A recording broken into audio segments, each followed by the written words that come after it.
Հարգելի գործընկերներ, թեմայից պիտի շեղվեմ եւ խոսեմ Հայաստանում տիրող ներքաղաքական իրավիճակի մասին։ Նոր երբ դուրս եկա իմ աշխատասենյակից եւ քայլում էի այստեղ, լրագրողներն ինձ մոտեցան եւ հարցեր տվեցին եւ ես ապշած էի տրված հարցերից, որովհետեւ թվում էր թե մեր երկրի ինքնիշխան տարածքի վրա հարձակման պայմաններում կամ հարձակումից հետո հնչող հարցերը մոտավորապես պիտի լինեն հետևյալը.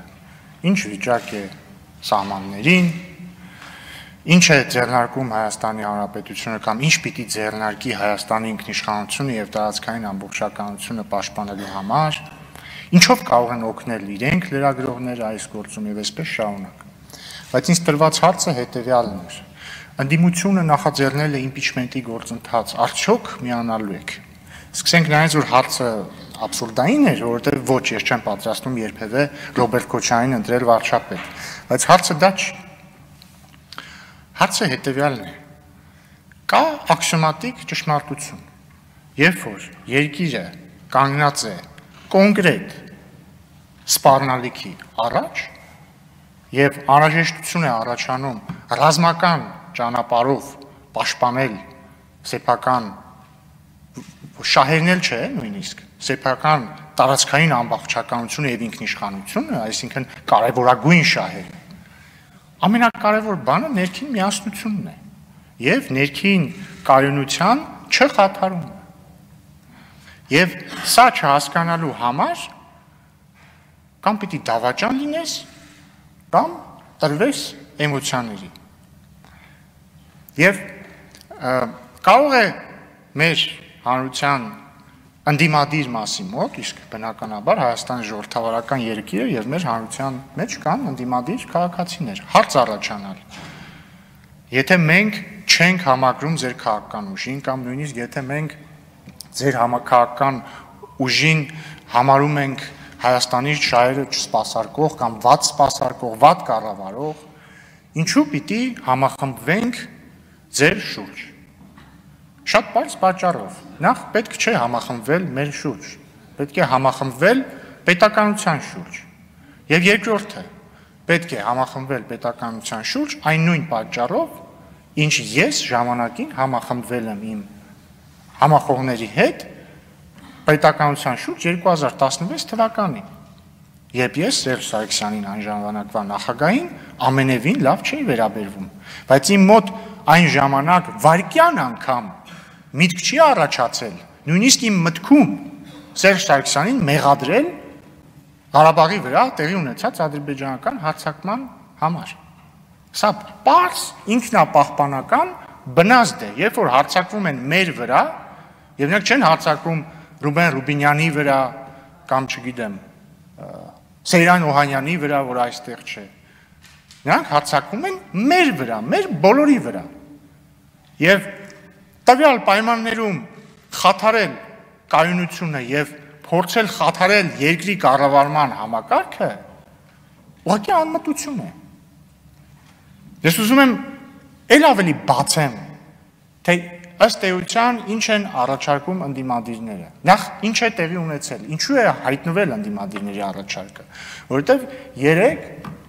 արտերկրից կառավարվող շրջանակները տարածել են սուտ,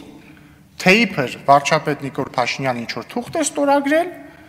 եւ այդ ստի վրա կառուցել են ինչ որ իրադարձություն։ Բայց ըստ էության ընդդիմադիրները ինչ են առաջարկում։ Առաջարկում են նախ իրենք դա չեն ասում, բայց բոլորս գիտենք, չէ, որ իրենց վարչապետի տեխնացուն իրենց թիմի ղեկավարները պիտի լինեն, ուրիշով պիտի լինի։ Ասենք Հայաստան Դաշինքի ղեկավարը, եթե չեմ սխալվում, Ռոբերտ Քոչարյանն է դեռ։ Համենայն դեպս չեն հայտարարել այլ բան։ Մեկ տարի առաջ իրենք կարծում էին, որ Հայաստանի համար լավագույն վարչապետի տեխնացուն Ռոբերտ Քոչարյանն է, որտեղ իրենց նախընտրական կամ ընտրական process-ում տեխնացուն Ռոբերտ Քոչարյանն էր։ Հիմա իրենք առաջարկում են հետեւյալը. ժամանակավորապես չունենալ վարչապետ, իսկ հիշեցնում եմ, ըստ համանդրության, եթե հրաժարական է լինում կամ իմպիչմենտի գործընթաց է լինում, միջակայք է լինում, այդ միջակայքում բնականաբար պետական կառույցները սկսում են վատ աշխատել, ստեղծվում է մի անհասկանալի մթնոլորտ, եւ սա է իրենց առաջարկը, այն պայմաններում, երբ որ մեր սահմաններին տեղի է ունեցել հարձակում, այս պահին իրավիճակը առաջնագծում հանգիստ է, որքան որ ես եմ տեղյակ, բայց դա չի նշանակում, որ մենք ունենք իրավիճակի վերջնական կայունացում։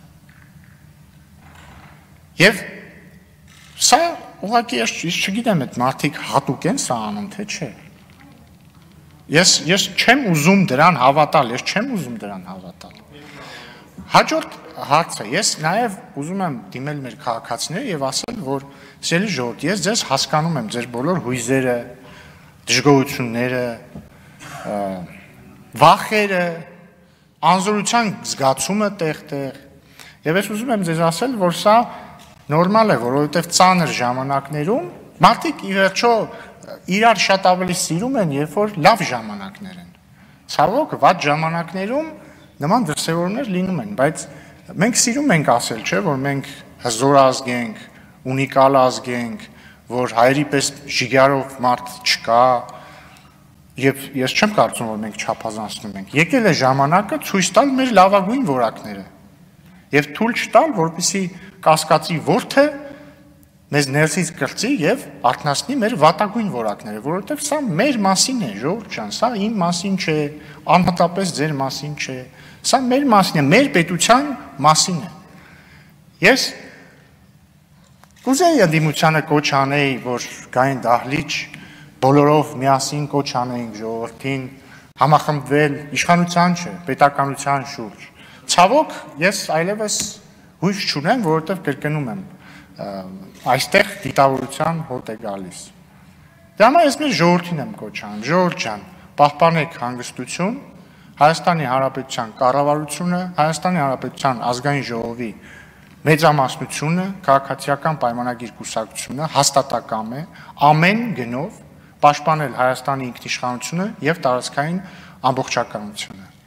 Առաջնագծում կանգնած զինվորներին ցանկանում եմ ամրություն եւ ոչ մի վարքյան չկասկածեք, որ ձեր հետևում որևէ բան տեղի կունենա։ Երևանն ամուր է, ազգային ժողովն ամուր է, կառավարությունն ամուր է։ Գեցե Հայաստանի Հանրապետությունը։